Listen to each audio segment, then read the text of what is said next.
Mama, nimekuwa na muda mrefu tu unanifuatilia. Na ilikuwa ina haja wewe kujificha. Kwa unahisi nilikuwa najificha kwa sababu yako? Ni pozi zangu tu za kutembea. Haya, nimekuacha na mwanangu kule nyumbani. Na nimekuambia usitoke kwenda popote. Vipi umetoka? Na ni kitu gani umebeba kwenye mfuko? Ichapa nimebeba chakula. Nampelekea Sapna. Chakula changu unampelekea Sapna?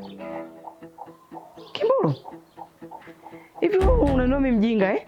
Mimi mwenzenu na akili nyingi na ninajua mambo mengi sana. Kwa taarifa yako labda nikwambie kitu. Yaani mimi nitajua tu Kasuku ni wapi aliko. Huwezi kunificha mimi hata siku moja. Alafu unaposema unampelekea Sapna, yule Sapna kwa muonekano wake tu hana shida ndogo ndogo. Au ndo unamtaka kakake? Maana yake una umalaya sana wewe mtoto.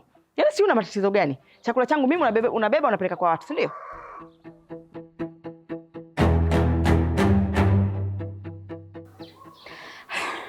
Sio kama unavyofikiria mama. Sapna amenipigia simu ameniambia anaumwa na pia ana njaa. Na vile vile Sapna anisaidia kutafuta Kasuku. Na hichi chakula nampelekea, tunakutana njiani. Anakula akimaliza kula tunamtafuta Kasuku. Kwa hamna ubaya wowote. Hivi Kimbulu, unajua mimi jinsi gani nahangaika kutafuta pesa? Unajua mapito gani nayopitia sasa hivi kutafuta chakula?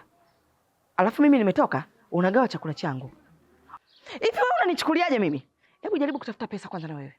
Jaribu kutafuta pesa zako, alafu upike chakula, uende kwa gawe. Hebu acha umalaya wewe. Huyo kakake simtafuta kwa njia nyingine. Mtoto mdogo unakalia umalaya wewe. Mshenzi wewe. Nipe chakula changu.